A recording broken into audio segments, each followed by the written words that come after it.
Ketika Nabi datang ke Madinah, orang Yahudi puasa Asyura. Ditanya, kalian kenapa puasa Asyura? Kata mereka, hari Asyura itu selamat Nabi Musa dan tenggelam Fir'aun. Karena selamat Nabi Musa, kami puasa hari Asyura mensyukuri selamatnya Musa dan mensyukuri tenggelamnya Fir'aun. Jelas bahasanya. Setiap tahun mereka ulang puasa syukur terhadap selamatnya Musa. Kita maulid Nabi, syukur lahir Nabi Muhammad, gembira dan cinta lahir Nabi Muhammad. Jadi makna itu sudah disebutkan kepada Rasul, disetujui oleh Rasul. Bahkan sahabat disuruh setiap hari Asyura kalian puasa. Sampai sekarang puasa Asyura kita.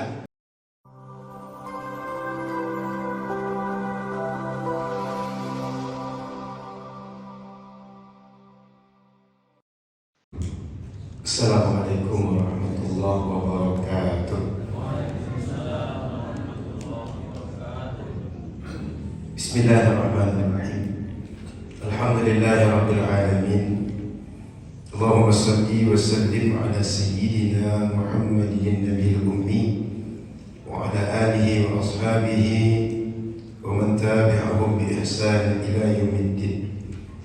Asyhadu an la ilaha illallah wa asyhadu anna Muhammadan abduhu wa rasuluhu sallallahu alaihi wasallam. Qala subhanaka la ilma lana illa ma 'allamtana innaka antal alimul hakim. Wa qala rabbi shrah li sadri wa yassir li amri wa hlul 'uqdatam min lisani yafqahu qawli. Alhamdulillah, Bapak Ibu jamaah Masjid Nurul Amal yang dirahmati Allah.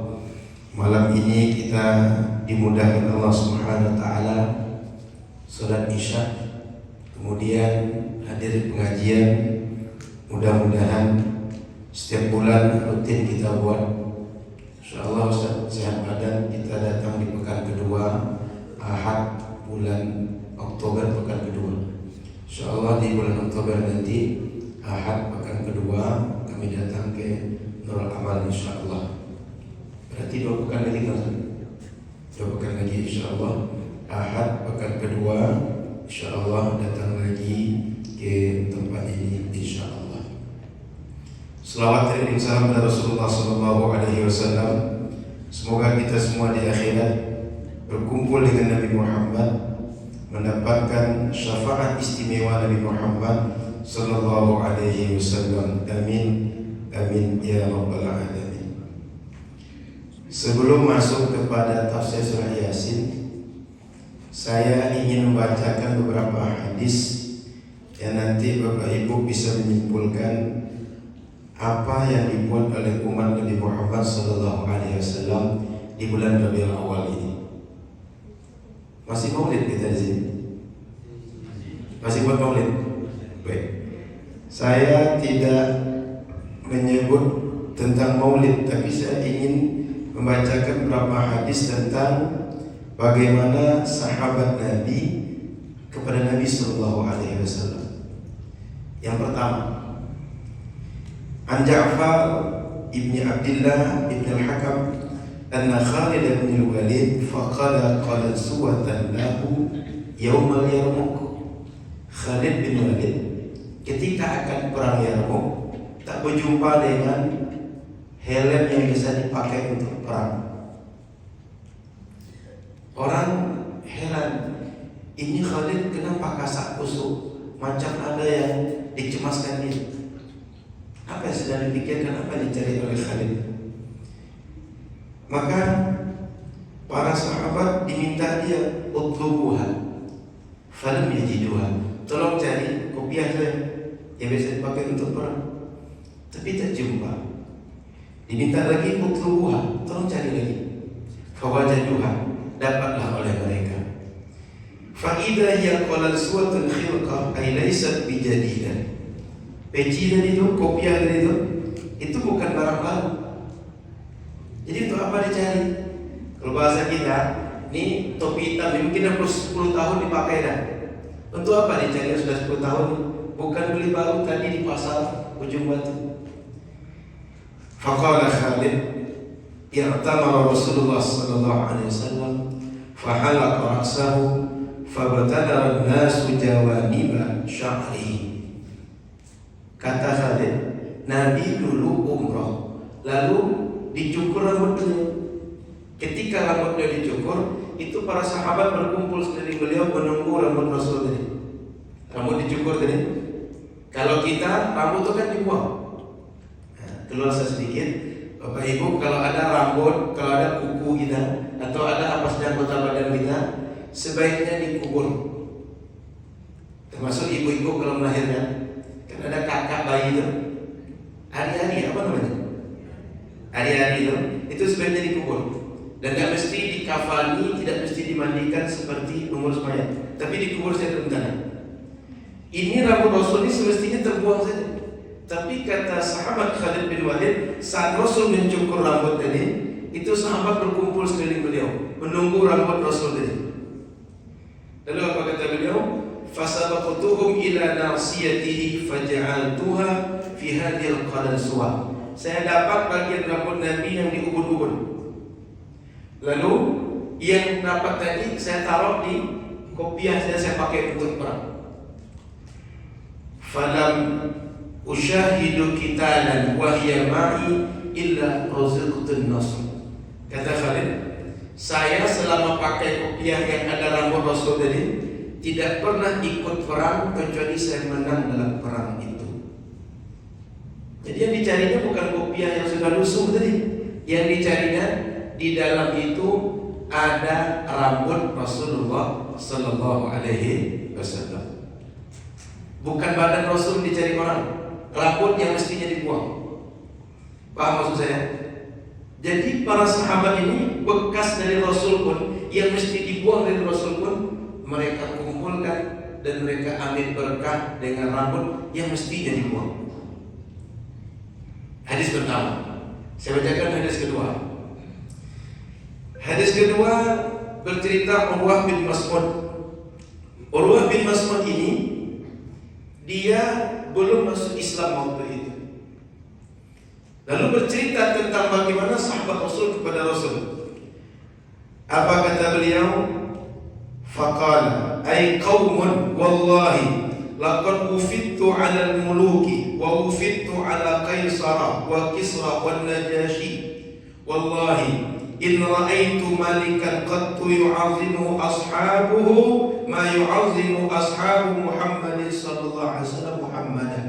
Kata Urwah bin Mas'ud, saya pernah diutus ke beberapa kerajaan, beberapa raja.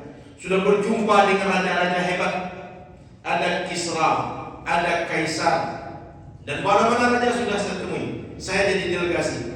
Tapi saya tidak tengok seorang raja dicintai oleh pengikutnya, dicintai oleh umatnya, dicintai oleh rakyatnya lebih hebat daripada sahabat Muhammad mencintai Muhammad sallallahu alaihi wasallam.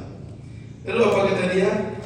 In yatanakhamu nakhamatan illa waqa'at fi kaffi rajulin minhum fadallaka biha wajhahu wa jildah. Kalau ada Rasul itu mohon maaf buang dahak, apa yang terjadi? Dahak itu tak akan sampai ke tanah, tapi akan sampai ke telapak tangan para sahabat, lalu akan diusapkan ke badannya, akan diusapkan ke muka mereka.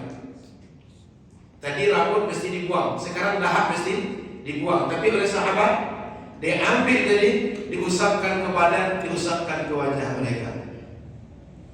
Lalu kata beliau, kata Urwah, belum Islam dia orang cerita ini. Wa idza amarahum ibtadaru amrah. Kalau Muhammad menyuruh mereka, kamu berdiri, kamu berhenti, kamu sholat, kamu jangan ini itu segala macam, segera dilakukan perintah Muhammad. Wa idza tawadda'a kanu yaqtatiluna ala wudu'ih. Kalau Nabi Muhammad wudu, bekas wudu Nabi Muhammad diperebutkan mereka. Nyaris mereka ketika berebut macam orang mau bunuh-bunuhan. Apa yang diperebutkan? Bekas wudu Nabi Muhammad. Sudah masuk muka, jatuh air tetesan tadi ke tanah, itu diperebutkan. Tidak sampai di tanah, diperebutkan oleh sahabat. Nyaris mereka macam orang berebut mau bunuh-bunuhan nampaknya ketika berebut itu. Apa yang diperbuatkan? Bekas wudhu Nabi Muhammad. Tadi apa yang diperbuatkan? Dahat Nabi Muhammad. Yang pertama tadi rambut. Ini kita tak cerita pada Nabi Muhammad, tak cerita berjumpa langsung dengan Nabi Muhammad. Begitu sahabat-sahabat Rasul. Lalu wa idza takallamu khafidu aswatahum indahu. Kalau Nabi Muhammad bicara, seandainya, mohon maaf, mereka bicara di hadapan Nabi Muhammad, itu mereka lunakkan suara mereka. Jangan sampai terganggu Nabi Muhammad ini. Kalau kita ingat kisah hijrah Nabi Muhammad dan Abu Bakar, Abu Bakar itu nangis. Kenapa nangis? Digigit oleh binatang berbisa. Waktu itu Abu Bakar sangat sakit rasanya. Tapi karena Rasul tertidur di atas pahanya, tidak ingin Rasul terbangun, dia hanya tahan sakit digigit binatang berbisa sampai menangis. Begitu sahabat, tak ingin Rasul terganggu dengan apapun yang mereka buat. Ini bayangkan kalau misalnya lipat yang padang pasir atau kalajengking padang pasir menggigit Abu Bakar, sakitnya minta ampun. Tapi tak ingin terganggu Rasul, tak bergerak paha Abu Bakar, namun menetes air mata. Disitulah Rasul terbangun. Menangis engkau Abu Bakar. Baru Abu Bakar cerita apa yang terjadi. Lanjut. وَمَا يَحِدُّونَ إِلَيْهِ النَّظَرَ تَعْظِيمًا لَهُ. Kalau nengok Nabi Muhammad, tak berani menatap Nabi Muhammad dengan tatapan tajam, macam menengok matahari. Nengok Nabi Muhammad itu langsung tertunduk. Dalam sebagian riwayat, tak berapa orang yang berani bertatap-tatapan dengan Rasulullah. Abu Bakar, Umar, Utsman, Ali, sahabat yang lain, kalau menatap Rasul itu menunduk menatap Rasul. Kenapa? Segan dengan Rasul, wibawa Rasulullah Sallallahu Alaihi Wasallam. Kira-kira Bapak Ibu sudah menangkap apa yang saya bacakan tadi? Bagaimana cinta sahabat dengan Rasul? Ada pernah kita buat macam itu kepada orang tua kita? Saya tak yakin orang Jawa itu cinta pun orang tua, mendahak orang tua itu, dikumpulkan dahak tadi, diusapkan ke badan dia. Pernah kita buat? Tidak pernah. Tapi sahabat Rasul Sallallahu Alaihi Wasallam begitu cintanya kepada Rasul Sallallahu Alaihi Wasallam. Baik, ada satu lagi tentang Nabi berbekam. Tahu bekam? Di sini familiar bekam Ustaz. Jadi Nabi pernah berbekam. Saat Nabi bekam, datanglah Abdullah bin Zubair, masih keponakan oleh Rasul, keponakan Sayyidah Aisyah. Kata Rasul, ya Abdullah bin Zubair, sini, idhab bihadad dam fa'ahrikhu haitsu la yaraka ahad. Ini darah tadi habis dibekam, katakan dikumpulkan dalam cambung. Ini tolong dibuang di tempat orang tak menengok seorang pun engkau membuang dia. Falamma baraza Rasulullah sallallahu alaihi wasallam adala ila dam fashariba. Begitu dia sudah meninggalkan Rasul dan nampak lagi ke Rasul, diminum darah dari semuanya. Darah bekam. Mestinya darah bekam tadi dibuang. Tapi oleh Abdullah bin Zubair diminumnya darah tadi. Falamma raja'a qala ya Abdullah. Balik dia kepada Rasul dan kosong tempat tadi. Ditanyanya, hei Abdullah, ma sana'ta bid-dam? Apa yang kau buat dengan darah tadi? Kira-kira dibuang di mana? Apa yang kau lakukan dengan darah tadi? Apa kata beliau? Qal ja'altu fi akhfa makanin alimtu annahu yakhfa 'anil nas. Saya taruh darah tadi di tempat yang paling tersembunyi, orang tak akan tahu seorang pun di mana darah itu. Kenapa? Dalam perut dia. Ada orang kira-kira nampak darah dalam perut kita? Tak akan nampak. Dan masuk dalam perut dia. Dia tak berbohong kepada Rasul. Aku taruh Rasul di tempat yang tak seorang pun tahu di mana darah tadi. Kan kata Rasul tadi, tak nampak orang di mana darah tadi. Ya jujur, tapi tempatnya bukan di tanah. Di mana? Dalam perut Abdullah bin Zubair. Qal la'allaka syaribta. Ditanya oleh Rasul, kamu minum darah tadi, kata Rasul. Qala na'am. Iya Rasul, saya minum darah tadi Rasul. Jadi sahabat tak bohong dengan Rasul. Rasul pun tidak memarahi. Faqala walima syaribtad dam. Kenapa engkau minum darah itu? Wailul linnasi minka wa wailul laka minan nas. Rasul, celaka betul lah orang. Sudah dapat darah engkau, darah itu disia-siakan dia. Kira-kira begitu kata Abdullah bin Zubair. Maka Bapak Ibu yang dirahmati Allah Subhanahu wa taala, darah tadi diminum oleh sahabat, Rasul tak marah dan tak mengatakan mereka berlebihan, tak mengatakan mereka bid'ah, tak mengatakan mereka syirik. Termasuk sahabat yang berebut bodoh Rasul dari itu, Rasul ada di hadapan mereka dan tak sekalipun Rasul mengatakan ini umatku berlebihan, ini umatku telah keluar daripada agama yang benar, ini telah bid'ah, ini telah syirik. Enggak. Kan bekas untuk Rasul itu Rasul berwudu gitu. Sedang wudu Rasul diperbuatkan oleh sahabat. Di hadapan Rasul dibuat oleh sahabat. Tak disebut berlebihan. Di sini Ustaz, ada maulid yang dibaca berdiri itu Ustaz, yang Barzanji, Burda. Ada di sini baca Ustaz. Maulid, dibaca buku maulid kayak Barzanji. Tapi di ujung batu ada. Kalau di Pekanbaru dibuat maulid arba'in oleh Habib Muhammad. Habib Taufik juga buat maulid sepanjang bulan Rabiul Awal. Jadi kita baca, ada Adiyahul Lami, ada Barzanji, ada Burda. Itu kadang-kadang diganti-gantikan setiap malam dibaca. Baru baca itu dianggap sudah berlebihan kepada Nabi Muhammad. Dianggap kita sudah melakukan yang tak sepatutnya dengan Nabi Muhammad. Ini kira-kira kalau tahu orang kisah sahabat Rasul ini, menurut kita berlebihan atau tidak ini? Ini kita anggap tak tahu tentang sejarah tadi, tak tahu hadis-hadis tadi. Andailah ada orang cerita tapi tak dibacakan hadis tadi, menurut kita berlebihan atau tidak? Patut atau tidak? Tidak patut menurut kita. Tapi itu yang dibuat oleh sahabat Nabi SAW, dan itu semuanya hadis-hadis sahih. Jadi Bapak Ibu yang dirahmati Allah, kalau ada orang buat maulid hari ini lalu dituduh berlebihan membuat maulid, membuat bid'ah, membuat berbagai hal yang sifatnya syirik atau kufur, berlebih-lebihan kepada Nabi Muhammad, nanti ceritakan yang saya ceritakan tadi. Ini masih banyak sebenarnya.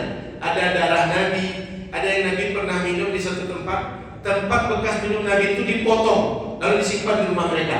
Anggap macam ini Nabi minum dari mulut botol, dipotongnya bagian mulutnya ini, disimpannya tempat bekas minum Nabi itu. Ada lagi Ummu Sulaim, Nabi tidur, itu membekas keringat Nabi di alas tempat tidur beliau.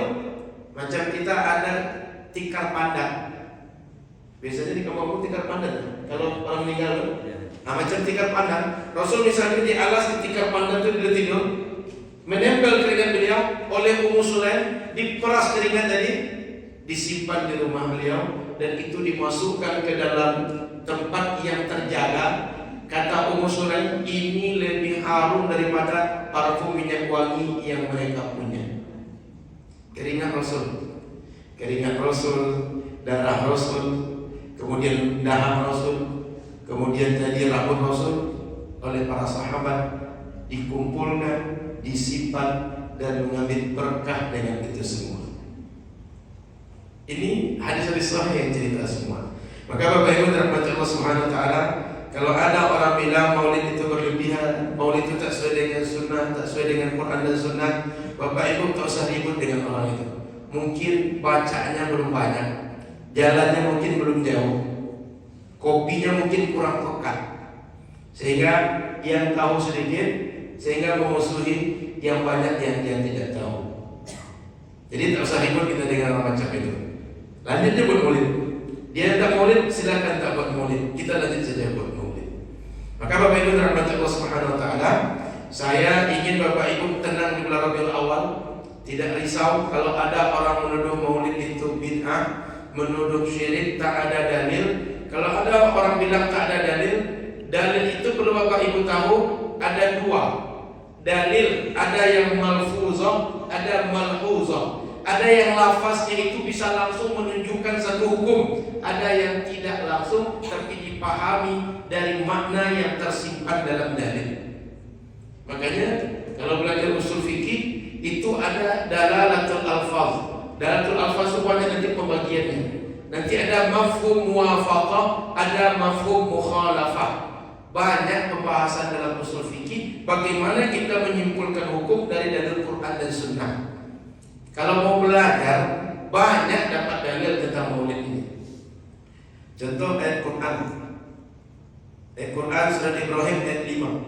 Kata Allah, "Wa dzakkirhum bi ayyamillah." Ingatkanlah mereka Muhammad dengan hari-hari yang Allah agungkan. Apa hari-hari yang Allah agungkan? Hari-hari yang terjadi peristiwa besar saat itu. Di antaranya lahir Nabi Muhammad, peristiwa besar. Bahkan lahir Nabi Muhammad, dahulu orang Majusi tidak pernah api mereka mati di Persia. Lahir Nabi Muhammad, mati api itu. Abraha menyerang Ka'bah. Kenapa? Dalam mimpinya lahir seorang Nabi akhir zaman yang akan menundukkan segala kerajaan hebat yang ada di dunia. Jadi peristiwa besar. Ingatkan dengan hari itu. Quran yang menyuruh. Hadis Nabi lagi. Ketika Nabi datang ke Madinah, orang Yahudi puasa Asyura. Ditanya, kalian kenapa puasa Asyura? Kata mereka, hari Asyura itu selamat Nabi Musa dan tenggelam Fir'aun. Karena selamat Nabi Musa, kami puasa hari Asyura mensyukuri selamatnya Musa dan mensyukuri tenggelamnya Fir'aun. Jelas bahasanya. Setiap tahun mereka ulang puasa syukur terhadap selamatnya Musa. Kita maulid Nabi, syukur lahir Nabi Muhammad, gembira dan cinta lahir Nabi Muhammad. Jadi makna itu sudah disebutkan kepada Rasul, disetujui oleh Rasul. Bahkan sahabat disuruh setiap hari Asyura kalian puasa. Sampai sekarang puasa Asyura kita 10 Muharram. Maka kalau mau membuka hadis, membuka tafsir Al-Quran, akan berjumpa banyak dalil. Satu lagi hadis terakhir. Ketika ditanya puasa hari Senin, dzaka yaumun wulidtu fihi. Hari Senin itu aku dilahirkan padanya. Senin itu aku lahir, kata Rasul. Maka puasa hari Senin mensyukuri, mengingat lahir Nabi Muhammad sallallahu alaihi wasallam. Jadi Bapak Ibu dirahmati Allah, kalau mau membaca, mau bertanya, mau mengaji, banyak dapat dalil maulid dari Quran dan dari hadis Nabi sallallahu alaihi wasallam. Yakin dengan maulid Nabi? Masih mau buat maulid Nabi? Saya khawatir kalau Bapak Ibu tak buat maulid Nabi, ini anak-anak kita yang sekarang umurnya 10 tahun ke bawah, dia kehilangan sejarah, dia kehilangan momentum. Mereka berkumpul untuk pengajian, mereka mendengar kisah-kisah Rasulullah, dan mereka jauh dari Rasul, jauh dari ulama, jauh dari masjid, jauh daripada agama. Maka generasi ke depan, generasi yang sangat kita takutkan hadir di tengah-tengah kita. Mau Bapak Ibu macam itu? Mau generasi yang jauh dari agama, mau generasi yang tak kenal dengan Rasul, jauh dari ulama, jauh dari agama, jauh dari Rasul. Mau? Itulah kenapa para ulama kita buat maulid sejak dahulu. Ingin di momentum tertentu dibuat tabligh akbar, masyarakat berkumpul, diingatkan dengan agama, diingatkan dengan Rasul, diingatkan dengan Quran, diingatkan dengan hadis, diingatkan dengan ajaran-ajaran agama. Ada maulid, ada kajian rutin, alhamdulillah, bersyukur kita. Tidak takut kita meninggalkan generasi berikut. Itu sebagai pengantar. Saya lanjut topik kajian kita malam hari ini. Insya Allah beransur-ansur kita kaji tafsir surat Yasin. Karena kata Ustaz, kita alhamdulillah rutin yasinan setiap pekan. Betul? Di masjid atau di rumah Ustaz? Di masjid kita dibuat.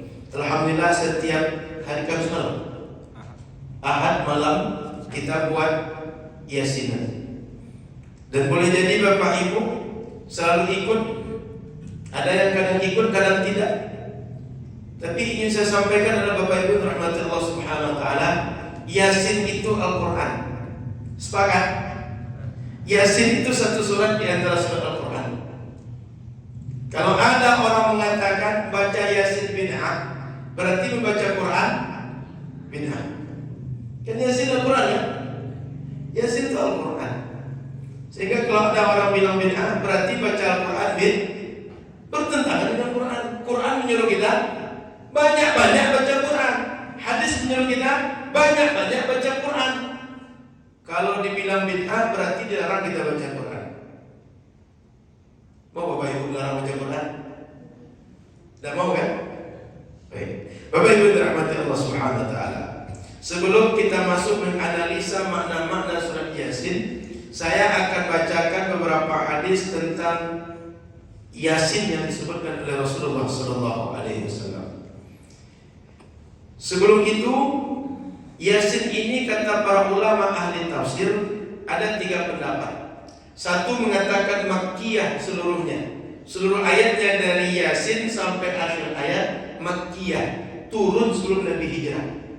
Yang kedua mengatakan surat Yasin ini semuanya Madaniyah.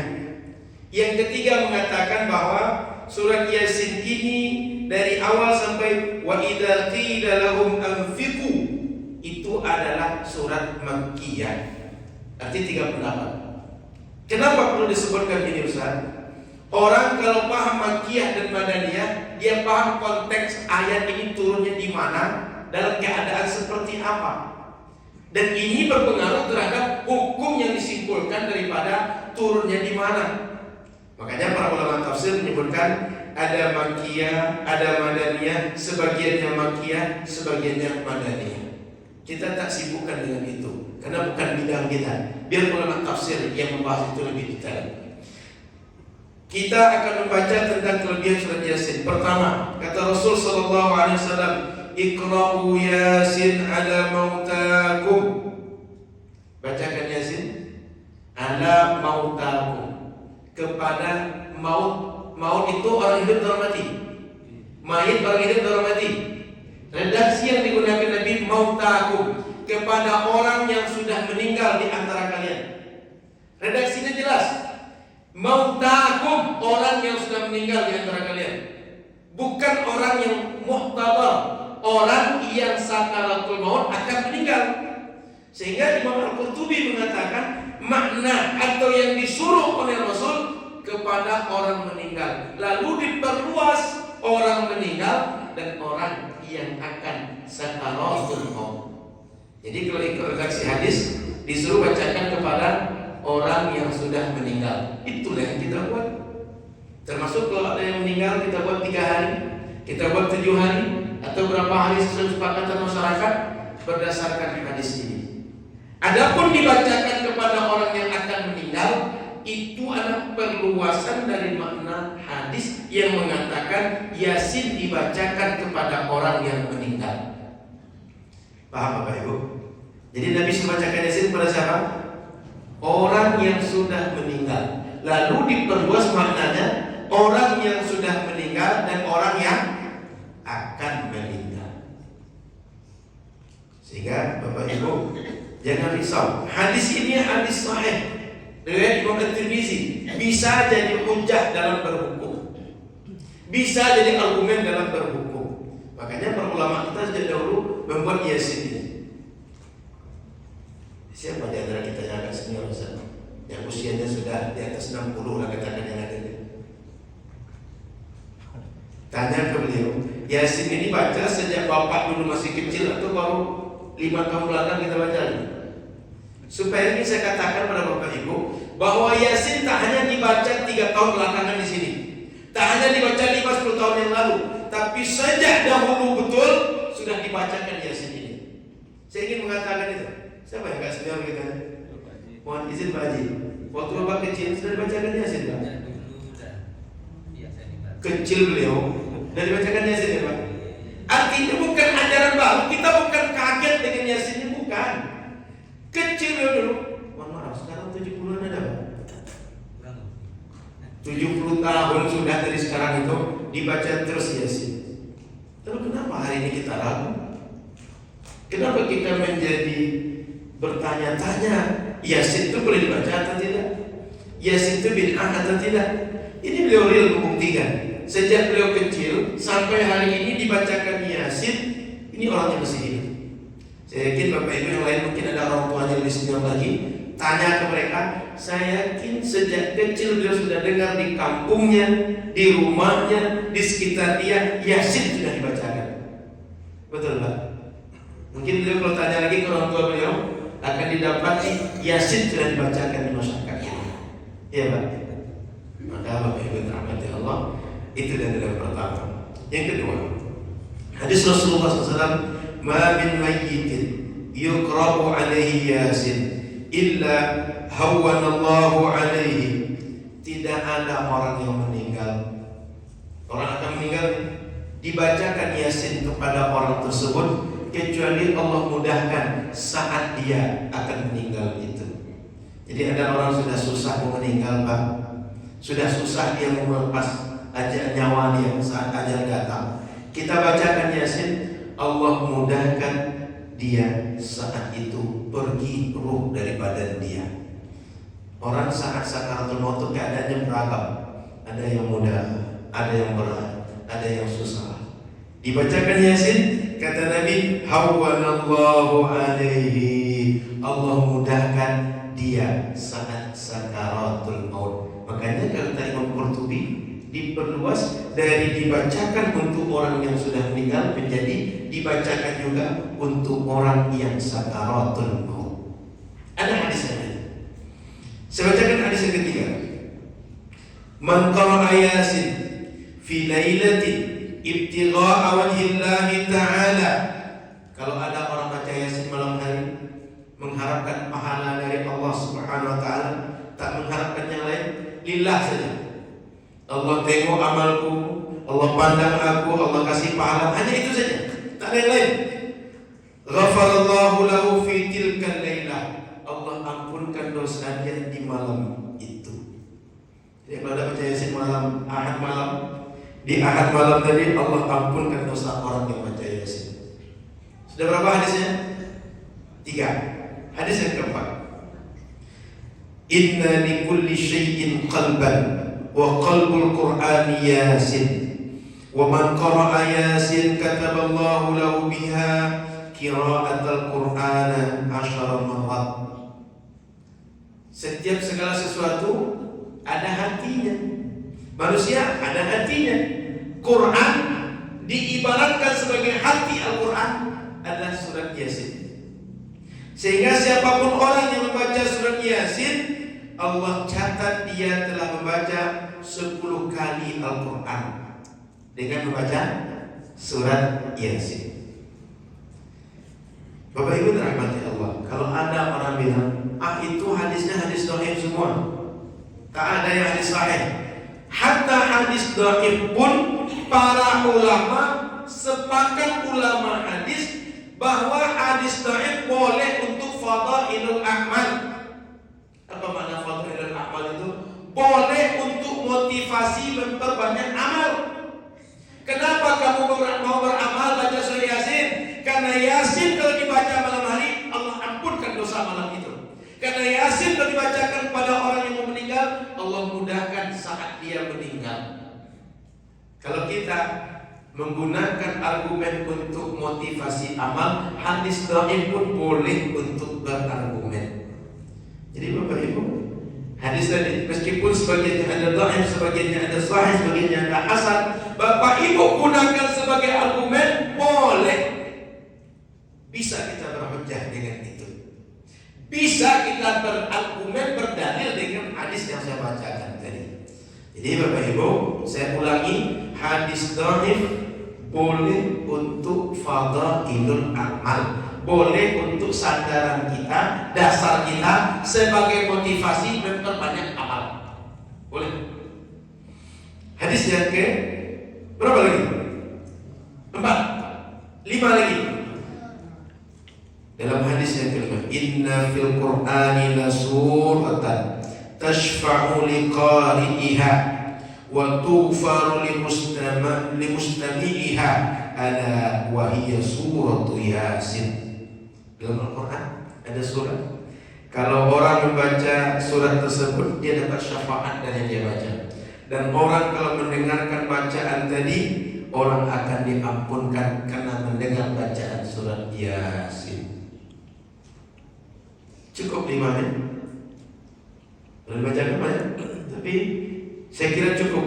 5 ini dasar bagi Bapak Ibu kenapa kita baca Yasin. Semua yang saya bacakan tadi hadis Nabi Sallallahu Alaihi Wasallam. Maka Bapak Ibu yang dirahmati Allah, 5 tadi cukup sebagai dasar bagi kita, motivasi bagi kita, sebab bagi kita mau baca Yasin. Minimal Yasin yang dibuat di masjid kita di Ahad malam, Masjid Nurul Amal. Kalau kita baca hadis yang lain, siapa saja baca Yasin di pagi hari, dia berada dalam penjagaan Allah sampai sore hari. Kalau baca sore hari, dia berada dalam penjagaan Allah sampai esok pagi. Sehingga kalau Yasin itu saat saya di pesantren dulu, kami bacanya waktu subuh dan maghrib. Sehingga dari subuh sampai maghrib penjagaan dengan Yasin yang di pagi hari. Maghrib sampai subuh penjagaan Yasin maghrib sampai esok pagi. Jadi Bapak Ibu tinggal pilih, baca sekali sepekan bersama Nurul Amal, baca sekali sehari atau 2 kali dalam sehari. Minimal seumur hidup sekali itu baca juga Yasin itu. Ada yang tak pernah baca Yasin? Minimal sekali seumur hidup itu baca juga Yasin, insya Allah. Baik, Bapak Ibu dirahmati Allah Subhanahu Wa Taala. Yasin, apa makna Yasin itu? Kata para ulama tafsir, wallahu a'lam bi muradihi.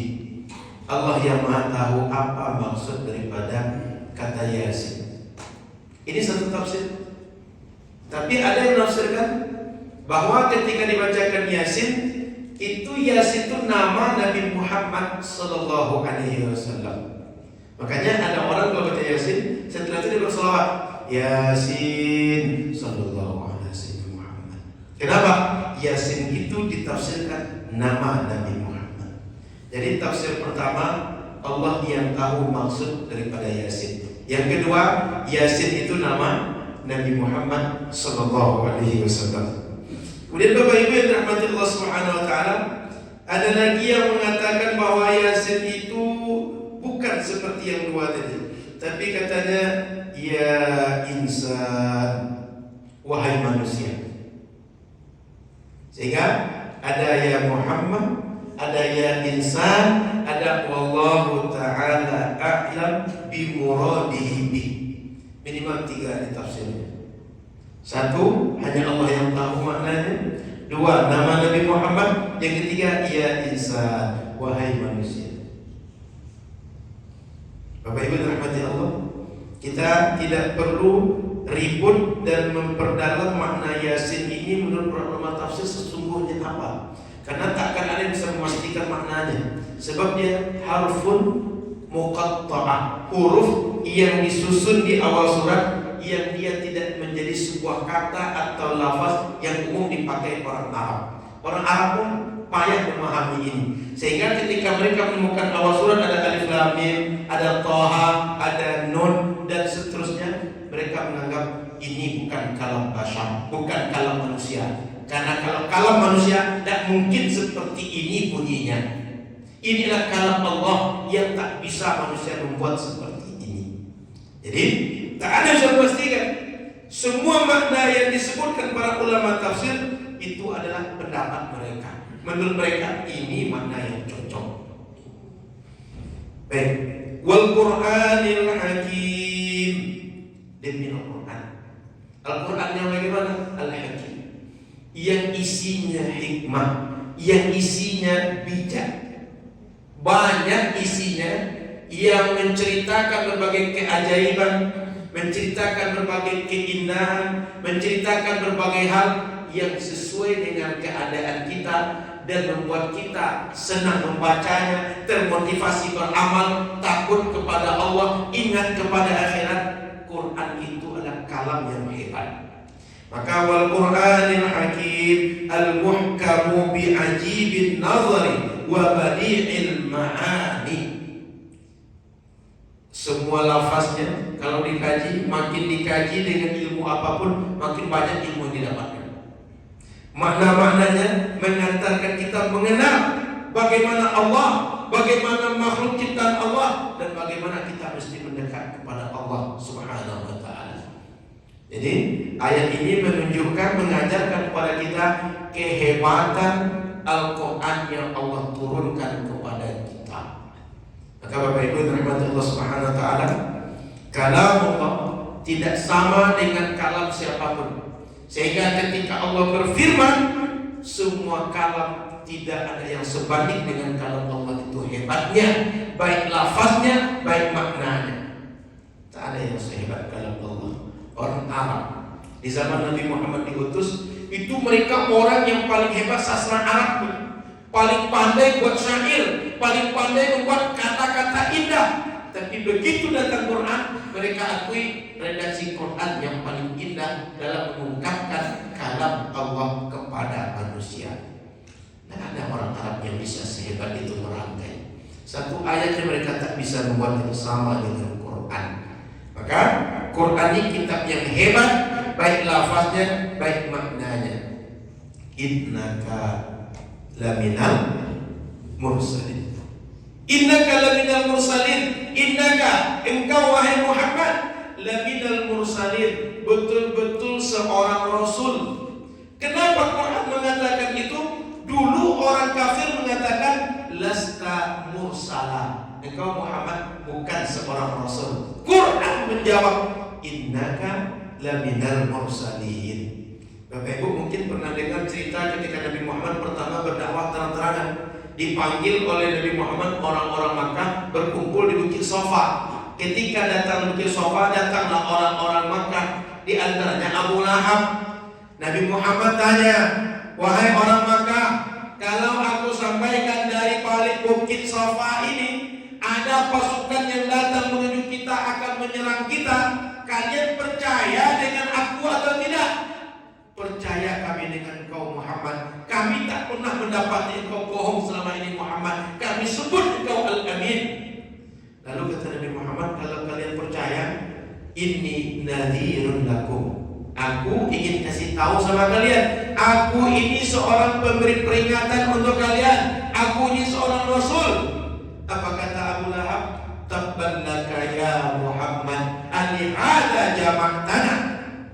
Muhammad, celaka kau Muhammad, apakah untuk ini kau kumpulkan kami? Seakan-akan Nabi Muhammad itu berdusta kepada mereka. Seakan-akan Nabi Muhammad itu berbohong, membuat-buat kepada mereka. Untuk ini kau kumpulkan Muhammad? Maka ketika Abu Lahab mengatakan tabban laka ya Muhammad, Al-Quran menjawab tabbat yada abi lahab wa tabb. Bapak Ibu dirahmati Allah, Imam Syamsuddin bin Nasiruddin Ad-Dimashqi, ulama hadis, ahli hadis, beliau menyusun sebuah syair yang inti syair itu, kata beliau, Abu Lahab ini dinyatakan oleh Al-Quran dilaknat, kekal namanya sampai kiamat, dibaca orang dilaknat, dia dicelaka kata Al-Quran, tapi dia setiap hari Senin Allah ringankan azabnya. Dikatakan bahwa dari celah jari dia keluar air yang bisa dia isap sehingga dia lepas dahaga. Apa sebabnya? Ketika Nabi Muhammad lahir, masruran bi Ahmada, bahagia Nabi Muhammad lahir, sehingga dibebaskan budaknya bernama Thuwaibah al-Aslamiyah. Dan karena gembira dia, setiap hari Senin Allah berikan keringanan azab kepada dia. Famazannuka billadzi, bagaimana engkau mengira umat Nabi Muhammad sepanjang hidupnya bi ahmada masrura, bahagia dengan Nabi Muhammad sallallahu alaihi wasallam. Abu Lahab setiap Senin diringankan azab. Karena apa? Senang dengan kelahiran Nabi Muhammad. Kira-kira kalau kita bukan kafir, bukan menentang dakwah Nabi, tidak menyerang Nabi, tak berusaha membunuh Nabi, tapi cinta dengan Nabi, ikut dengan Nabi, kalau senang dengan lahir Nabi, kira-kira Allah kasih apa? Abu Lahab yang kafir, ya Allah kasih begitu. Apalagi umat yang sepanjang hidupnya cinta dengan Nabi, bahagia dengan Nabi, ingin ikut Nabi Muhammad Sallallahu Alaihi Wasallam. Maka Bapak Ibu yang dirahmati Allah, kita dengan merayakan Maulid Nabi tak pernah kita ragu dan kita menganggap perbuatan itu sia-sia, tapi berguna di hadapan Allah, berguna bagi kita sebagai hamba Allah, insya Allah. Innaka laminal mursalin ala siratim mustaqim. Agama engkau ini Muhammad berada pada jalan yang lurus, ay tariqil anbiya'i qablaka at-tauhid wal huda. Muhammad, agama yang kau dah bawa ini agama yang lurus, sama dengan agama Nabi yang sebelum engkau semuanya, sama dengan agama Adam, agama Ibrahim, agama Musa, agama Ismail, agama Isa. Siapapun Nabi sama ajarannya dengan engkau Muhammad. Engkau tak keluar dari ajaran agama mereka, engkau tak berpisah, tak menyelisihi ajaran mereka. Ajaran engkau ajaran yang hak, yang sama seluruh Nabi dan Rasul menyampaikan kepada umat manusia. Jadi ketika kita baca surah Yasin, innaka laminal mursalin ala siratim mustaqim, ini menunjukkan keyakinan kita kepada Nabi Muhammad. Dia seorang Rasul yang hak, ajarannya ajaran yang benar, ajaran yang lurus. Tanzilal Azizir Rahim, diwahyukan Al-Quran itu, diturunkan Al-Quran itu kepada kita oleh siapa? Al-Aziz, dia Allah yang maha perkasa. Ar-Rahim, dia Allah yang maha rahmat, yang maha rahim. Bapak Ibu yang dirahmati Allah, kalau ada orang dia di dunia kafir, maka dia dapat rahmat di dunia, tak dapat rahmat di akhirat. Tapi kalau ada orang di dunia beriman, dapat rahmat di dunia, dapat rahmat di akhirat. Umat Nabi Muhammad ini, kalaupun dia kafir, masih dapat satu rahmat, rahmat di dunia saja. Tapi kalau orang itu beriman, dapat rahmat di dunia, dapat rahmat di akhirat. Dan dalam hadis Bukhari, kitab Adabul Mufrad, Allah punya 100 rahmat. Satu dari 100 diturunkan ke bumi. Semua orang yang ada di dalam alam semesta berkasih sayang karena rahmat yang satu itu. Yang kafir pun dapat dari yang satu itu. Tapi ada 99 rahmat Allah tak kasih kecuali untuk orang beriman saja, yang nanti dia akan masuk surga. Makanya dalam hadis Sahih Bukhari, ketika diceritakan tentang keindahan surga, mala ainun ra'at wala udhunun sami'at wala khatara bibali ahad. Tak pernah indahnya terlihat oleh mata, tak pernah terdengar indahnya oleh telinga, tak pernah terbayang oleh imajinasi kita bagaimana elok cantiknya surga itu. Artinya kalau Bapak Ibu pernah tengok sesuatu paling indah dengan mata, surga jauh lebih indah daripada pandangan yang paling indah pernah kita tengok. Kalau Bapak Ibu pernah dengar ada suara paling indah, siapa kawannya Bapak Ibu anggap paling indah suaranya? Siapa kita harus minta? Anggap Ustaz Darwin yang imam dia Pak, Islamic Center. Atau ada kori kita sini yang kori nasional? Ada Ustaz yang paling indah lah Ustaz. Pak imam kita misalnya. Siapapun atau apapun suara paling indah pernah kita dengar, keindahan yang terdengar di surga jauh lebih dibandingin itu. Atau kita pernah membayangkan, saya berada suatu tempat berusaha paling indah tempat ini. Ada bukit, ada tanaman hijau, ada bunga, ada lembah, ada sungai, semuanya kita paling indah. Keindahan surga jauh lebih hebat dibanding yang pernah kita bayangkan itu semua. Kenapa? Satu baru turunkan ke dunia, semua kita sudah merasakan nyamannya hidup, nyaman, senang kita. Tapi 99 masih disisakan hanya untuk orang yang beriman di akhirat nanti. Semoga kita dapat yang 99. Amin. Satu saja sudah banyak, beruntung kita, bertuah betul kita. Apalagi dapat yang 99. Litundhira qauman ma undhira aba'uhum fahum ghafilun. Untuk mengingatkan suatu kaum yang kaum itu mereka lalai, tak diingatkan oleh bapak-bapak mereka sejak dahulu, sehingga mereka tenggelam dengan berbagai kemaksiatan, dengan berbagai hal yang tak sejalan dengan syariat. Maka akhirnya fahum ghafilun, sampai sekarang mereka tak beriman kepada Allah, sampai sekarang mereka tak dapat hidayah, sampai sekarang mereka tidak tahu mana yang mesti diibadahi, mana yang mesti dijauhi. Artinya Nabi Muhammad diutus Allah kepada kaum yang kaum itu selama ini jauh daripada dakwah.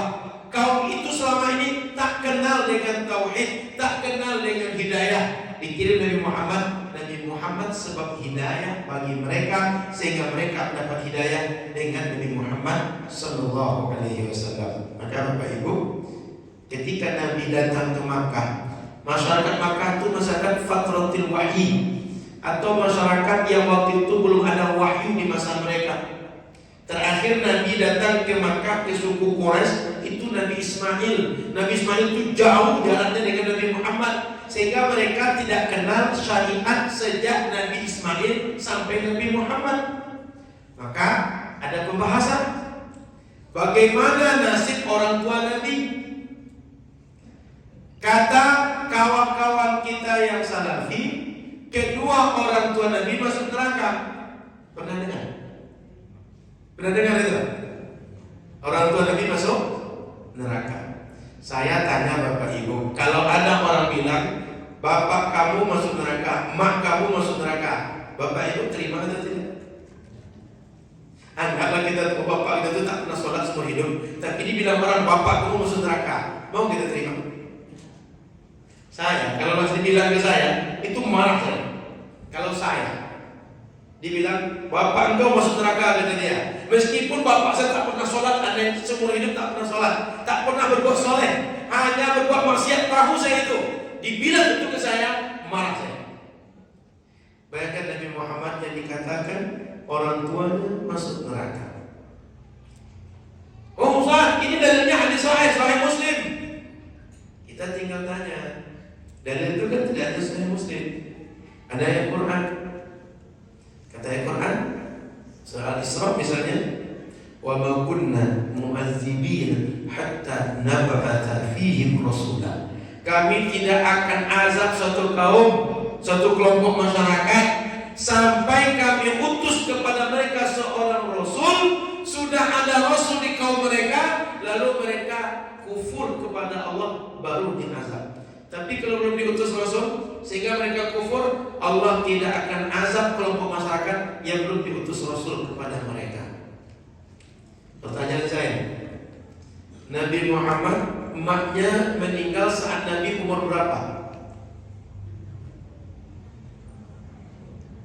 Emaknya waktu meninggal emaknya itu Nabi umur berapa?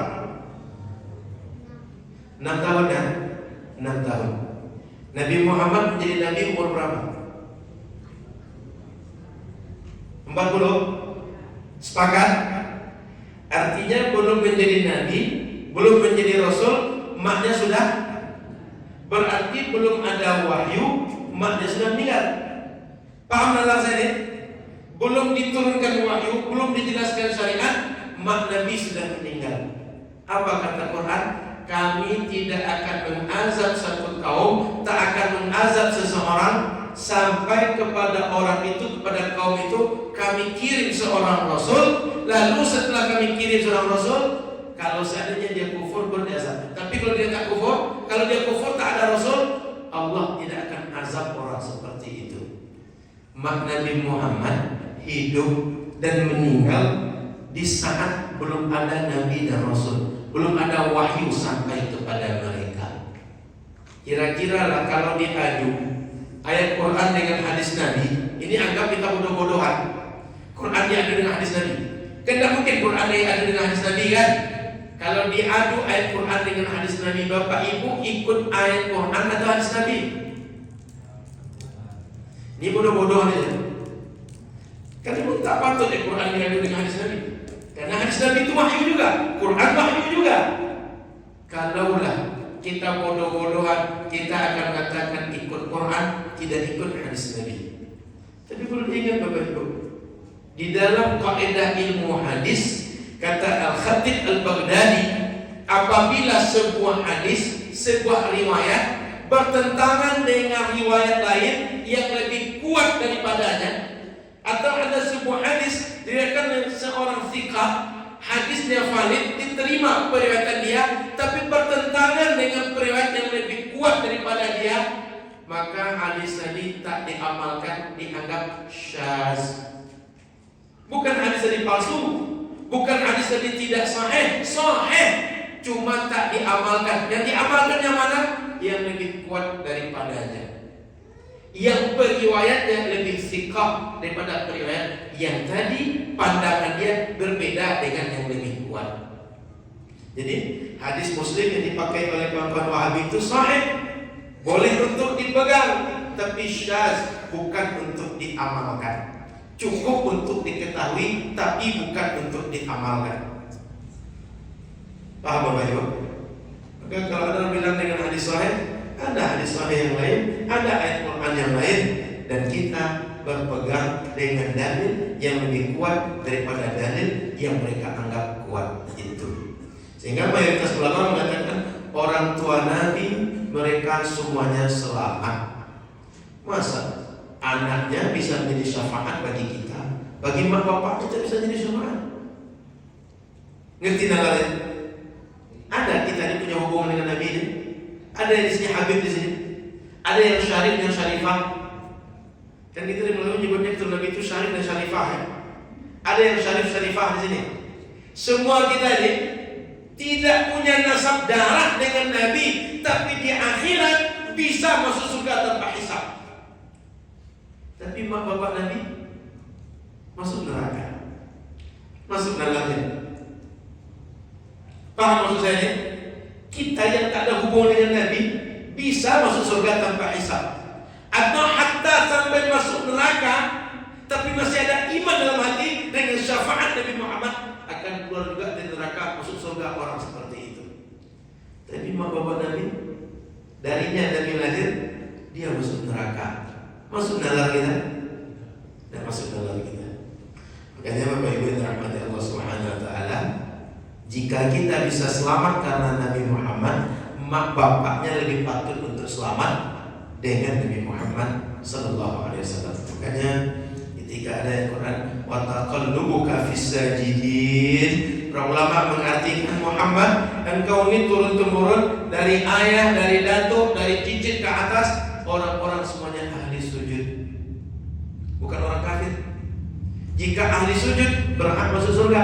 Jika ahli sujud mereka muwahhid, berakidah yang benar, beriman kepada Allah. Dua ayat Quran yang menjelaskan Nabi Muhammad dia orang yang satu, dia berasal dari keturunan beriman, yang kedua orang tuanya selamat dari neraka. Sehingga dalil Quran itu kalau kita bentangkan banyak dalilnya, hadis Nabi banyak dalilnya, tapi kenapa kita harus terpaku dengan satu hadis dan tidak mengkaji hadis yang lain, tak mengkaji ayat Quran yang lain? Padahal banyak dalil yang lain. Mestinya kalau dapat dalil Quran, dapat dalil hadis, semuanya dikaji, baru simpulkan satu kesimpulan. Kalau tidak, berarti kita tidak adil dalam menggunakan dalil syariat. Yang sesuai diambil, yang tak sesuai tak diambil. Mestinya semua dalil sesuai dengan kita diambil, diamalkan, karena dari syariat patokan kita. Lanjut. Laqad haqqal qawlu ala aktsarihim fahum la yu'minun. Maka laqad haqqal qawlu, sudah pasti keputusan Allah bagi kebanyakan mereka, Allah berikan mereka azab. Apa sebab? Fahum la yu'minun, karena mereka tidak beriman kepada Allah. Maka Bapak Ibu, tak beriman kita kepada Allah akan diazab oleh Allah di akhirat nanti. Siapa saja orang masih beriman di dunia ini, man qala la ilaha illallah dakhala jannah, man kana akhir kalamihi la ilaha illallah dakhala jannah. Siapa saja orang yang di dunia meyakini la ilaha illallah, siapa saja orang terakhir terucap dari mulutnya la ilaha illallah dakhala jannah, pasti masuk surga orang macam itu. Dalam hadis yang lain, siapa saja dalam hatinya ada sedikit saja keyakinan la ilaha illallah, dia pasti masuk surga meskipun masuk neraka, dan nanti Allah masukkan ke dalam surga. Jadi umat Nabi Muhammad, meskipun dia hanya yakin dengan Allah, tak pernah beramal, dia akan masuk surga. Maka jangan pernah kita mengingkari keyakinan kepada Allah, keyakinan kepada Nabi Muhammad, karena tak akan pernah masuk surga orang yang seperti itu. Baik. Inna ja'alna fi a'naqihim aghlala fahiya ilal adqani fahum muqmahun. Kami jadikan tangan mereka terbelenggu di bawah dagu mereka, sehingga ketika mereka seperti itu fahilal adqani fahum muqmahun, saat itu mereka tak bisa untuk melakukan apa yang mereka inginkan. Ini ceritanya dulu Bapak Ibu, Nabi Muhammad sedang sholat di Ka'bah.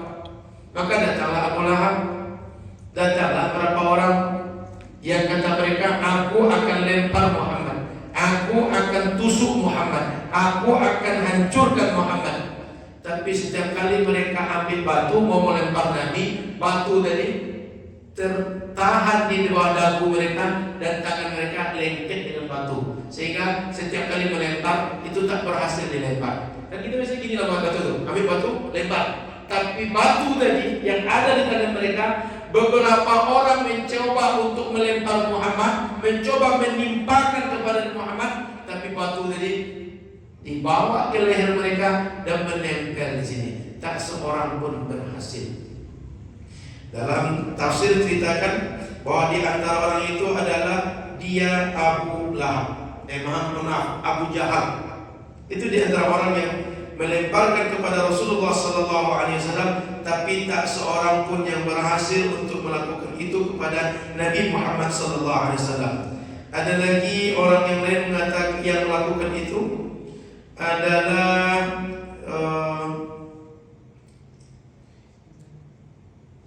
Al-Walid bin Mughirah.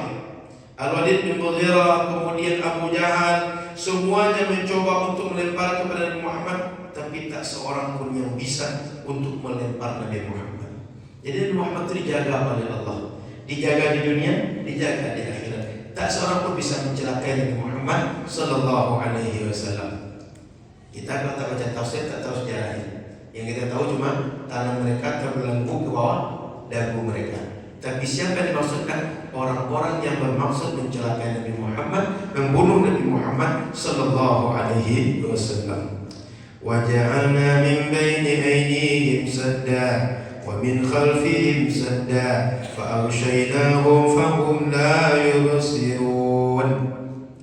Kami jadikan di depan mereka ada sekat sehingga tak nampak, di belakang mereka ada sekat sehingga tak nampak. فَأَغْشَيْنَاهُمْ, maka kami jadikan mereka itu macam orang yang sedang pingsan. Fahum la yubsirun, sehingga tak nampak oleh mereka. Ini Bapak Ibu hafal ayat ini? Tahu kejadiannya? Ayat ini dibaca Nabi ketika Nabi melaksanakan hijrah keluar dari rumah beliau. Rumah beliau waktu itu katakan ini masjid di rumah Nabi, dikepung oleh para algojo Quraisy ingin membunuh Nabi. Dikumpulkan satu kabilah mengutus satu orang algojo paling kuat, paling jahat. 11 orang berkumpul. Nabi begitu tengah malam disuruh Jibril berangkat, Muhammad sekarang berangkat. Keluar Nabi dari rumah, diambil segenggam pasir, dilempar pada semua orang tadi. Orang tadi dia tak bisa melihat Nabi. Padahal Nabi berjalan biasa, tak seorang pun melihat.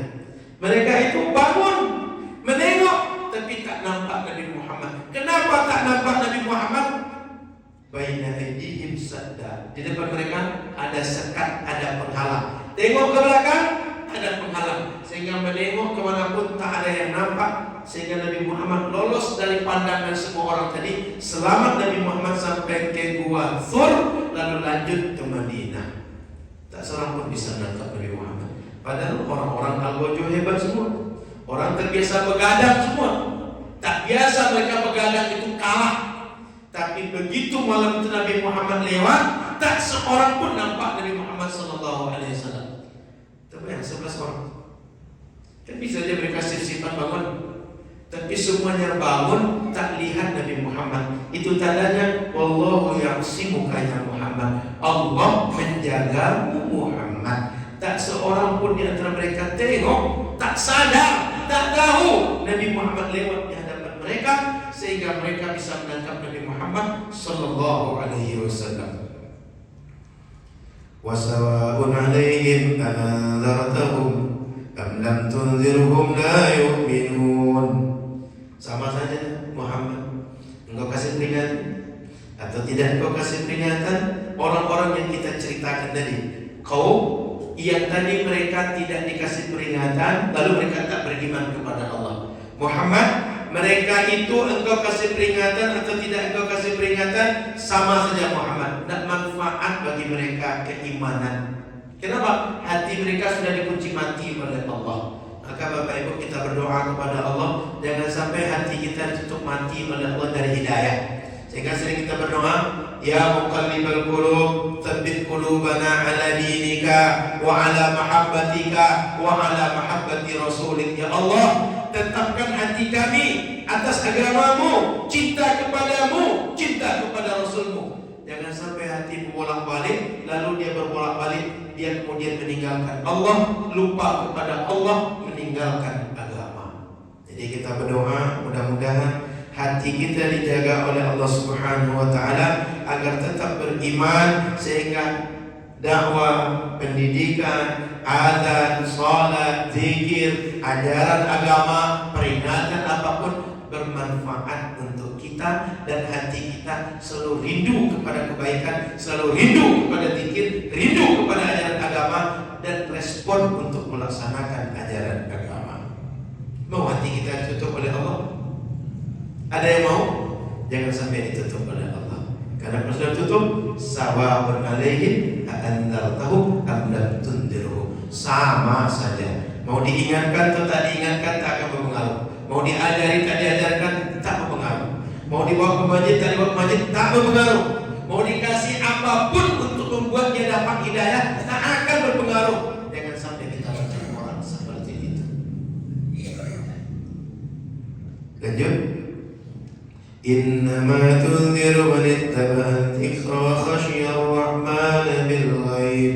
Muhammad, engkau ini diutus kepada kaum, kepada kelompok orang yang mereka ingat kepada Allah. Mereka mau mengikuti Al-Quran dan takut kepada Allah dan takut kepada apa saja yang gaib.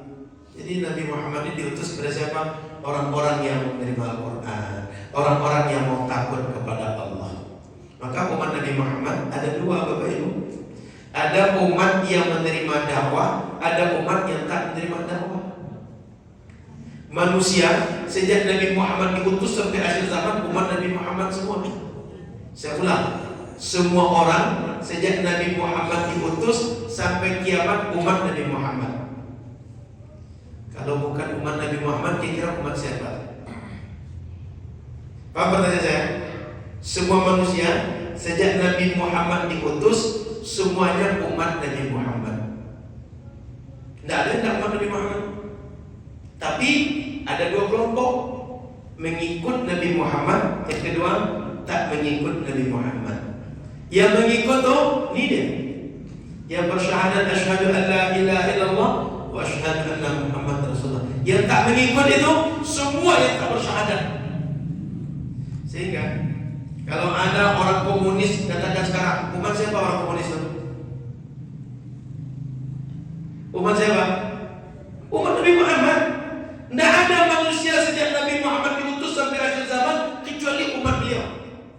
Wa ma arsalnaka illa rahmatan. Nabi Muhammad itu nabi untuk semua manusia. Beda dengan umat dahulu, untuk kelompok tertentu, kaum tertentu. Tapi Nabi Muhammad untuk semua manusia sampai akhir zaman. Sehingga dalam hadis tentang pecahnya umat Nabi Muhammad menggunakan wasataftariqu ummati, akan pecah umatku, bukan umat Islam kata Nabi. Ketika menyebutkan Yahudi Nasrani, iftaraqatil yahudu, iftaraqatil nasara.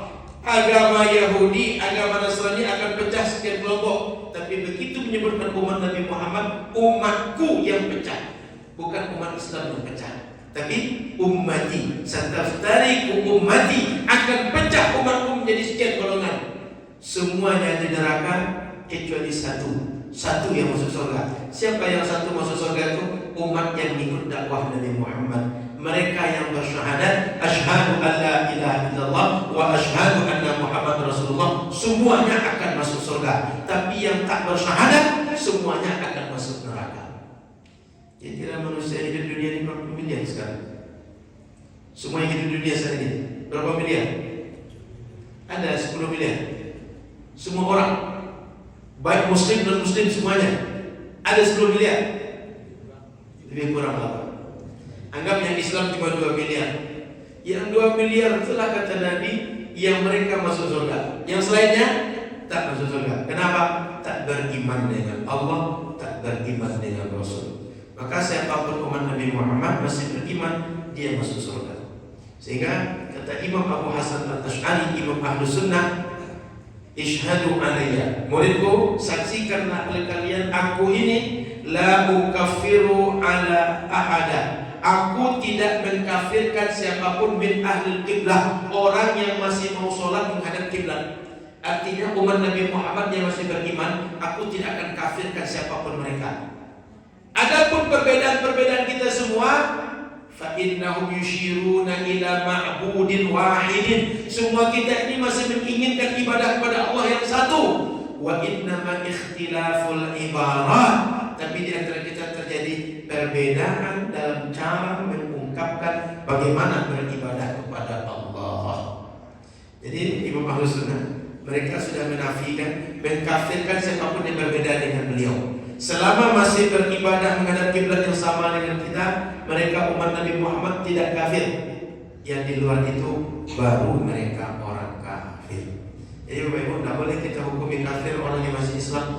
Beda pandangan apapun. Yang satu mengatakan boleh maulid, yang satu tak boleh maulid, yang satu tarawih 20 rakaat, yang satu 8 rakaat, yang satu tak ada tarawih. Semuanya umat Nabi Muhammad. Yang tidak umat Nabi Muhammad, yang tidak masuk surga umat Nabi Muhammad, mereka yang tidak ikut dengan Nabi Muhammad. Tapi yang ikut dengan Nabi Muhammad, umat Nabi Muhammad, dan akan masuk surga. Jadi umat Nabi Muhammad terbagi dua. Ada yang ikut, ada yang tak ikut. Yang tak ikut itulah yang tak masuk surga. Yang ikut yang akan masuk surga. Jam berapa aja? Sebab kita sudah jam 9:20. Sekitar 10 ayat sudah saya bacakan. Sebelum saya lanjutkan, kita buka tanya jawab dulu. Kalau nanti masih kuat, kita lanjutkan sedikit lagi. Kalau tidak, kita buka tanya jawab. Dari yang saya sampaikan tadi, baik tentang berapa sahabat memperlakukan Rasul, tentang Yasin, tentang dalil surah Yasin, tentang beberapa hal yang saya singgung dalam pengajian malam ini. Kalau ada pertanyaan, silakan Bapak Ibu, kita buka dulu tanya jawab. Silakan kalau ada bertanya. Silakan Bu. Agak keras sedikit ya. Assalamualaikum.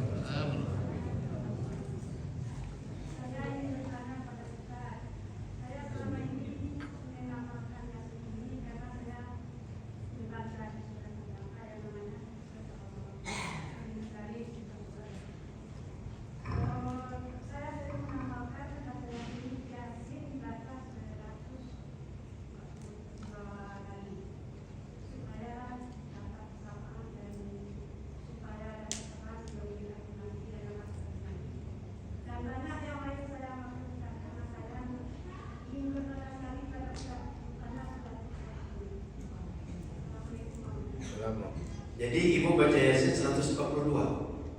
Iya. Yasin gitu aja. Bukan Yasin keseluruhan. Baca Yasin satu saja. Dari mana Ibu dapat amalan itu?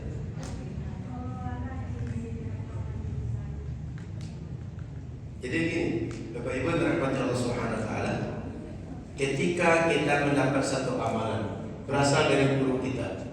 Guru kita itu biasanya kalau mereka dapat dari guru-gurunya lagi, ada para ulama yang punya mujarrabat, pengalaman rohani dengan membaca ayat Quran, membaca hadis Nabi, lalu dari pengalaman itu dia mendapatkan sir dari Allah, mendapatkan keberkahan dari yang dia baca. Para ulama menerima mujarrabat itu.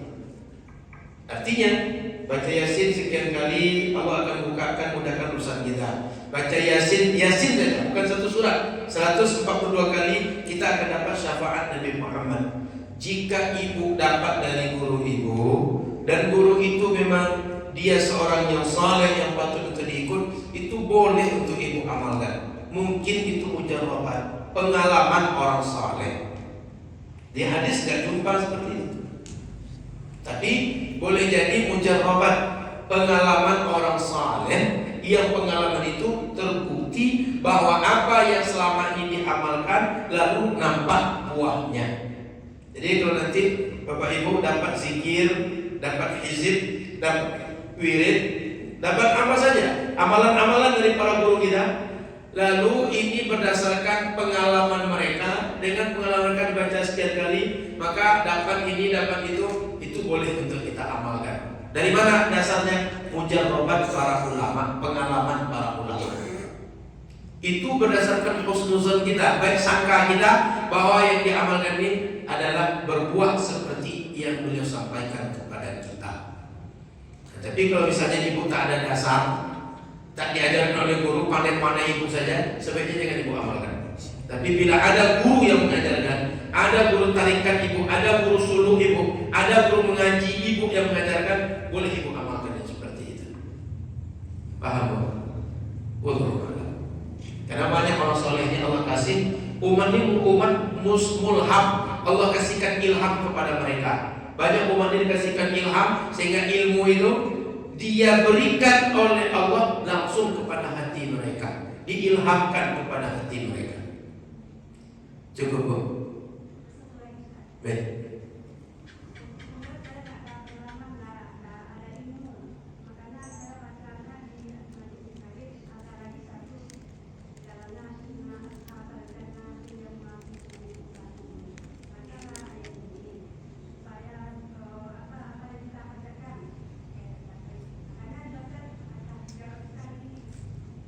Baik, nanti insya Allah sampai pada ayat itu akan kita jelaskan nanti insya Allah. Tapi bila ibu poinnya dapat dari guru ibu, dari pengalaman rohani yang pernah dialami, itu boleh ibu amalkan. Dan masalah seperti itu. Itu tidak akan syirik, itu tidak akan keluar pada agama, dan itu tidak akan bid'ah. Cukup Bu? Ada lagi yang lain? Silakan kalau ada ibu bapak bertanya.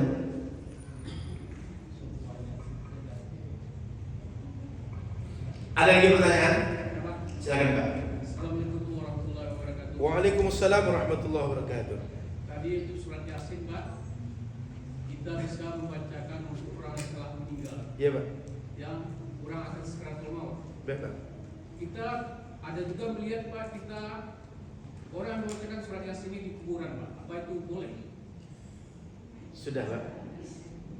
Itu kan tadi ala mautakum, berarti orang sudah mati. Orang sudah mati, maka orang sudah mati jasadnya nampak atau tidak. Artinya orang sudah mati ini berlaku orang yang belum dikuburkan dan orang yang sudah dikuburkan.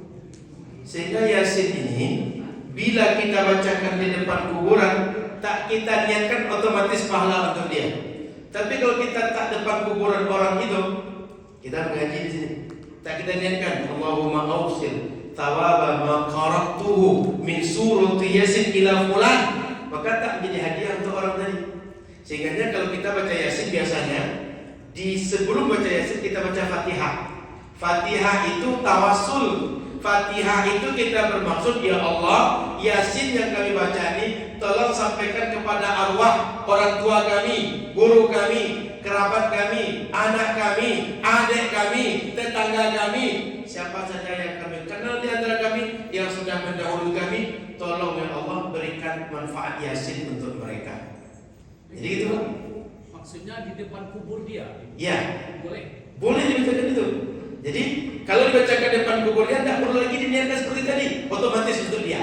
Tapi bila tak di depan kuburan, macam kita di sini bacakan Yasin, mesti kita niatkan ini pahala baca Yasin hadiah untuk si fulan. Itu Pak. Saya lanjutkan yang kedua. Imam Ahmad bin Hanbal pernah beliau lewat di kuburan. Ada seorang yang matanya mohon maaf kafif, tak bisa lihat macam kita, Arabul lah, sedang ngaji. Kata Imam Ahmad, jangan dibaca Yasin, jangan dibacakan Quran, bid'ah, kata Imam Ahmad. Datanglah kawan Imam Ahmad, Imam Muhammad al-Maqdisi. Imam Ahmad Kata guru kita Abdullah bin Umar pesan kepada anaknya, kalau dia meninggal nanti, engkau jangan dulu pergi dari kubur. Bacakan akhir surah Al-Baqarah setelah orang pergi dan sebelum engkau meninggalkan kuburmu. Lalu kata Imam Ahmad, kalau itu riwayatnya, tolong balik ke kuburan tadi, sampaikan kepada orang tadi, bacalah Quran. Jadi awalnya melarang, tapi begitu tahu riwayat bahwa Abdullah bin Umar pesan kepada anaknya, kalau aku meninggal, bacakan akhir surah Al-Baqarah. Berarti bacakan Quran. Berarti boleh dibacakan Quran kepada orang meninggal di kuburan orang meninggal tadi. Kata Imam Ahmad, tolong balik kepada orang sedang baca Quran yang aku bilang bid'ah tadi, suruhlah dia lanjutkan bacaan Qurannya. Nyambung kan? 2. Cukup? Baik, silakan ada lagi. Kalau tidak ada, saya tambahkan sedikit. Di zaman Nabi pernah ada orang yang biasa bersih di masjid meninggal. Begitu dia meninggal, sahabat tak kasih tahu pada Nabi bahwa dia meninggal, sehingga Nabi tak menyolatkan dia, tak mengurus jenazah dia. Setelah esok hari Nabi tanya, fulan mana? Ada ceritakan orang laki-laki dan perempuan. Artinya riwayatnya ada 2. Menceritakan bahwa orang meninggalnya laki-laki, sebagian mengatakan perempuan yang meninggal ini. Meninggal semalam Rasul. Kata Rasul, afala ada tumuni. Kenapa engkau tak kasih tahu aku? Biar aku tahu, aku segerakan untuk dia. Sahabat waktu itu berusaha untuk menjawab, tapi berat hati untuk jawab. Kenapa? Tahu salah. Bahwa sepatutnya diberitahu kepada Rasul. Tapi kata sahabat, ini kan orang biasa, tidak mesti engkau tahu Rasul. Selesai oleh kami. Tapi apa kata Rasul? Tidak. Sekarang tunjukkan di mana kuburnya. Sehingga di antara Nabi ke kuburan dia. Di kuburan dia tadi Nabi punya sholat. Selesai sholat, apa kata Nabi? Kuburan ini dan orang sekitarnya sebelum aku sholat itu gelap, kata Nabi. Setelah aku sholat, Allah jadikan terang kuburan ini dan kuburan di sekitar dia. Jadi Nabi pernah menyolatkan mayit di atas kuburan mayit. Jadi Bapak Ibu, kalau sempat kita tidak ikut sholat jenazah, lalu kita ingin menyolatkan mayit tadi, boleh datang ke kuburan mayit tadi dan sholat di situ tetap menghadap kiblat. Sholatkan dari atas kuburannya. Nabi melakukan itu, Pak. Tadi kan ceritanya baca Quran di kuburan. Saya tambahkan sholat di kuburan. Sholat mayit untuk jenazah tadi. Nabi yang melakukan. Cukup? Baik, ada lagi yang lain? Ada lagi pertanyaan? Ustaz, kita tamat atau cukup, Pak?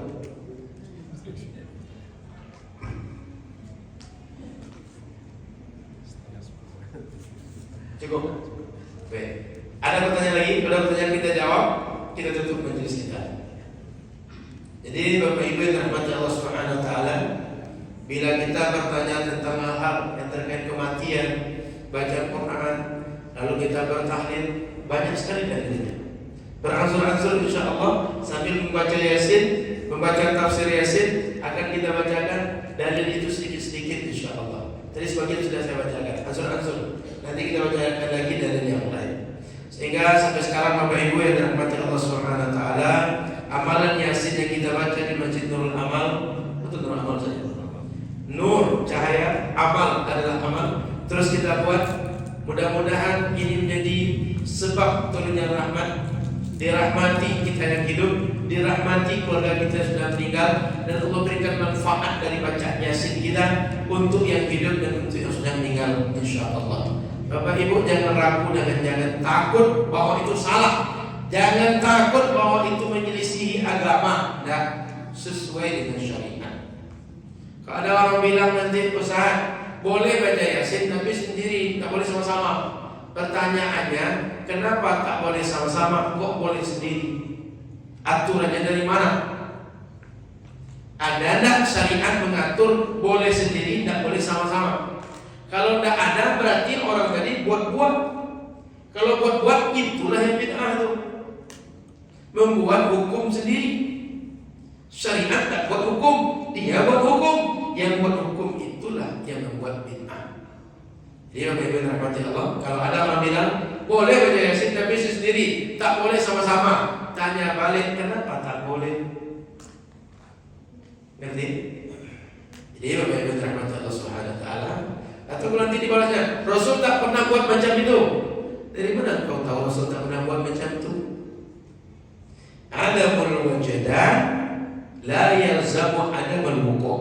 Kalau kita tidak tahu bahwa Nabi membuat atau tidak, itu bukan berarti Rasul tak pernah melakukan. Saya, semua orang di Tanah Datar ini tak tahu saya. Sehingga kalau ada nanti cerita di samping Masjidul Amal ada orang namanya Yusuf. Saya tidak pernah tahu, meskipun setiap bulan datang ke sini. Bukan berarti Yusuf itu tak ada di Masjidul Amal.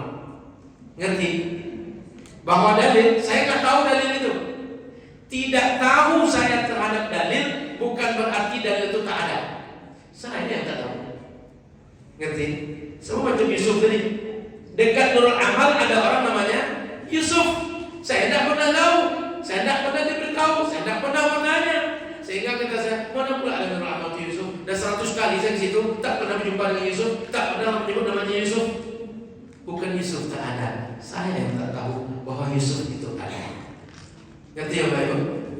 Jadi kalau ada dalil, orang belum tahu dalil, atau dia tidak bisa memahami dalil seperti dipahami oleh orang lain, bukan berarti yang dipahami orang atau yang dia tidak tahu tidak ada. Dia yang tidak tahu, dia yang tak connect, dia yang tak nyambung, dia yang tak mengerti, dia yang tak berpemahaman dengan dalil yang dijadikan dasar oleh orang lain. Mengerti ini? Ini dalam seperti ini Bapak Ibu mesti paham. Karena banyak orang, mana dalilnya? Tak ada dalilnya. Pertanyaannya, engkau sudah baca kitab hadis berapa? Dan termasuk tadi kata Ustaz, saya tak jadi datang pekan lalu karena kami hari Ahad itu tanggal 10 kami mendatangkan guru dari Maroko. Tanggal 10 sampai tanggal 19 September kami baca Sahih Bukhari itu dari awal sampai akhir. Tamat 9 hari. Sebanyak 7.500-an hadis. Sudah subuh mengaji sampai jam 8. Jam 8 sampai jam 9 istirahat. Jam 9 sampai zuhur baca lagi Sahih Bukhari tadi. Nanti ada break sebentar minum kopi, minum teh. Sekitar 15 menit.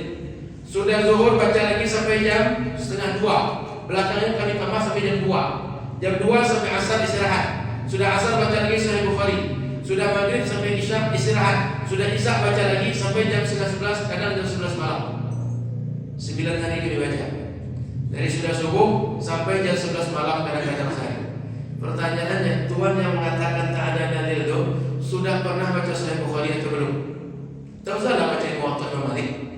Baca Sunan At-Tirmizi, Sunan Abi Dawud, Sahih Bukhari saja sudah baca semua atau belum?